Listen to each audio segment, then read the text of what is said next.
Hello students, welcome to Megha D classes. बच्चों, जो मेरी पहली वीडियो थी उसमें हमने ये बात करी थी कि अगर हम इकोसिस्टम को कंपोनेंट्स के हिसाब से डिवाइड करें तो उसके बेसिकली 4 कंपोनेंट्स बन जाते हैं, जिसमें प्रोडक्टिविटी, डिकम्पोजिशन, एनर्जी फ्लो और न्यूट्रिएंट साइक्लिंग 4 चीजें आती थी।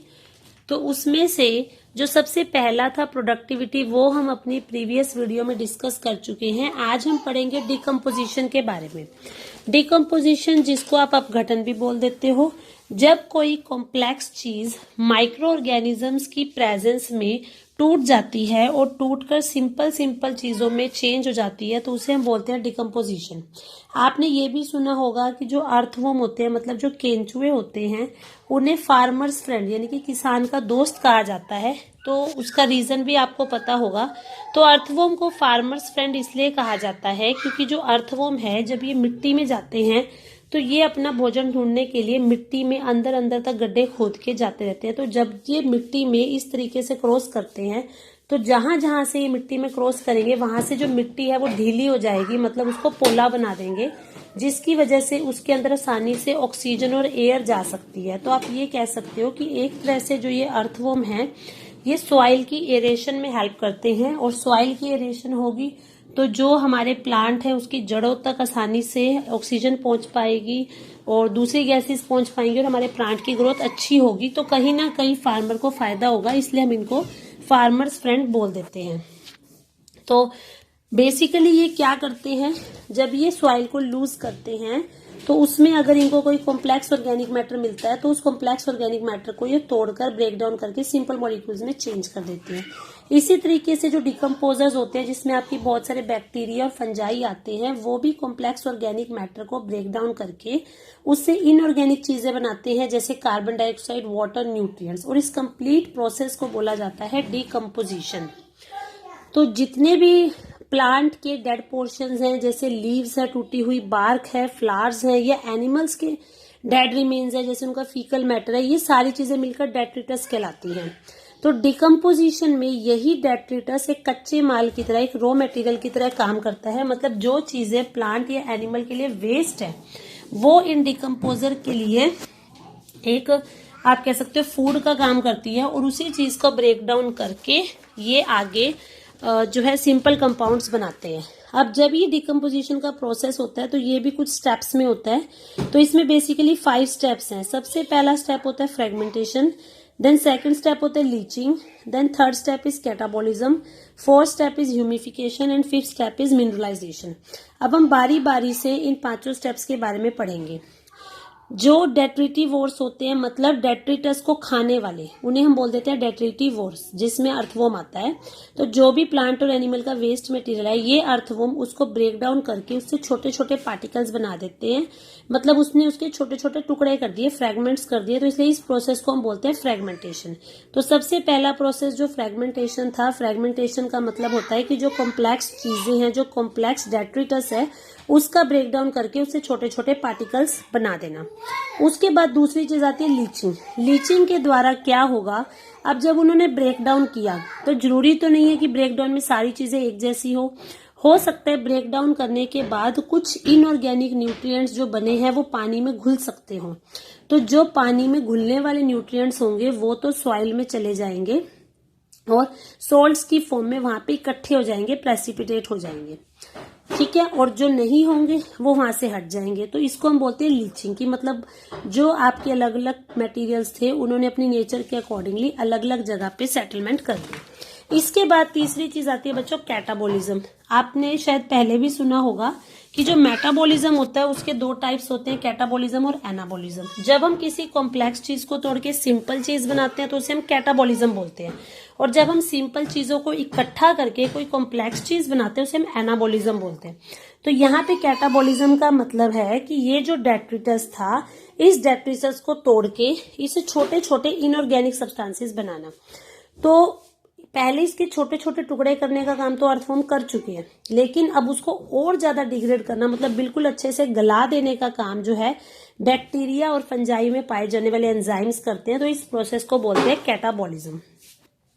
अब ये जितने भी स्टेप्स हमने पढ़े हैं ये सारे स्टेप्स साइमल्टेनियसली होते हैं। साइमल्टेनियसली का मतलब होता है बच्चों साथ साथ चलते रहते हैं। ऐसा नहीं है कि फ्रेगमेंटेशन खत्म होगा तभी लीचिंग होगा या तभी कैटाबोलिज्म होगा। ये सारी चीजें साथ साथ चल रही है। हो सकता है कुछ मटेरियल में लीचिंग हो रही है, कुछ मटेरियल के अंदर फ्रेगमेंटेशन हो रही हो। ह्यूमिफिकेशन और मिनरलाइजेशन जो है ये भी जब सॉइल में इनका अपघटन हो रहा होता है, गल रहे होते हैं, उस दौरान ये चीजें होती हैं। अब ह्यूमिफिकेशन क्या होता है, आपने ह्यूमस का नाम सुना होगा। ह्यूमस क्या होता है कि जब मिट्टी के अंदर किसी भी चीज की डिकम्पोजिशन होने के बाद एक डार्क कलर का एमोर्फस मतलब बहुत ही कड़क सा सब्सटेंस बन जाता है, उसे हम बोलते हैं ह्यूमस। तो ह्यूमिफिकेशन का मतलब होता है ह्यूमस का बनना। अब ये जो ह्यूमस है अगर एक बार ये बन जाए तो इस पे कोई भी माइक्रोब्स आके अटैक नहीं कर सकते, मतलब ये माइक्रोबियल एक्शन का रेजिस्टेंट होता है। और इस वजह से क्योंकि इसको माइक्रोब्स तोड़ नहीं पाते, इसकी डिकम्पोजिशन बहुत ही धीरे धीरे होती है और इसकी नेचर कोलॉइड होती है। आपने केमिस्ट्री में पढ़े होंगे सॉल्यूशन सस्पेंशन कोलॉइडल। तो ये नेचर में कोलॉइडल होता है और इसके अंदर न्यूट्रिएंट्स जो हैं वो स्टोर रहते हैं। रिजर्व मतलब इसके अंदर न्यूट्रिएंट्स का भंडार होता है। और इसका सबसे बड़ा प्लस पॉइंट ये है कि ये बहुत जल्दी से ब्रेक डाउन नहीं होता। तो इसके अंदर आप कह सकते हो बहुत समय तक न्यूट्रिएंट जो है वो जमा रह सकते हैं।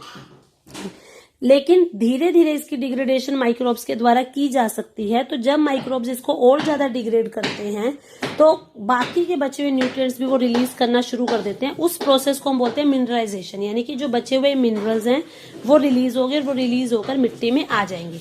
तो ये जो हमने 5 स्टेप्स पढ़े, ये सारे 5 स्टेप्स डिकम्पोजिशन के स्टेप्स हैं।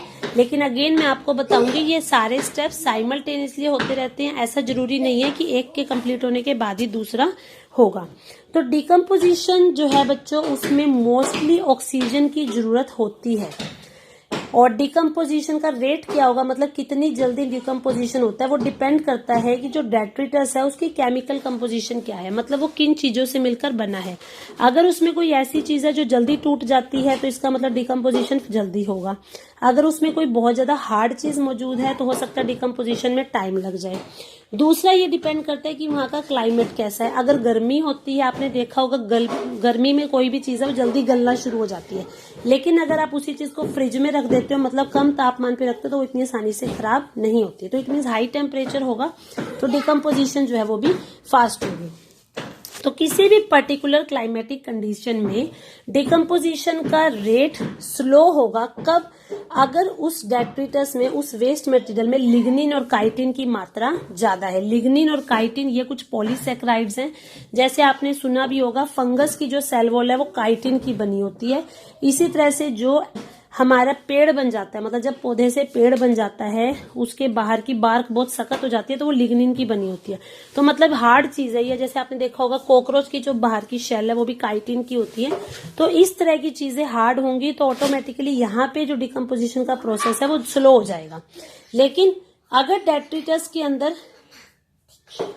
नाइट्रोजन या वाटर सोल्यूबल सब्सटेंसेस ज्यादा हैं, मतलब शुगर ज्यादा है, तो उस केस में जो डिकम्पोजिशन है उसका रेट फास्ट होगा, मतलब डिकम्पोजिशन बहुत ही जल्दी जल्दी होगा। इसके अलावा बच्चों जो टेम्परेचर या जो सॉइल का मॉइस्चर है वो भी बहुत ज्यादा इंपॉर्टेंट फैक्टर है जो डिकम्पोजिशन को कंट्रोल करता है। जैसा मैंने अभी आपको बताया था, आपने घर में भी देखा होगा अगर गर्मी का मौसम है और किसी जगह पे सीलन है, नमी है, तो वहां पे जल्दी से बदबू आने लग जाती है। मतलब कोई भी चीज अगर आप वहां पे रखोगे तो वो गलने लग जाएगी, उस पर फुई लग जाएगी। तो इसका मतलब क्या है कि जो माइक्रोब्स हैं वो गर्म और नमी वाली जगह पे ज्यादा जल्दी ग्रो करते हैं। तो वार्म और मॉइस्ट एनवायरनमेंट में डिकम्पोजिशन जल्दी होगी। लेकिन जहां का तापमान कम होगा या जहाँ पे एनरियोबियोसिस होगा, मतलब ऑक्सीजन की कमी होगी, वहां पे डिकम्पोजिशन बिल्कुल कम हो जाएगी। मतलब वहां पे ऑर्गेनिक मटेरियल जमा होते रहेंगे पर वो घटेंगे नहीं, मतलब उनका डिग्रेडेशन नहीं होगा।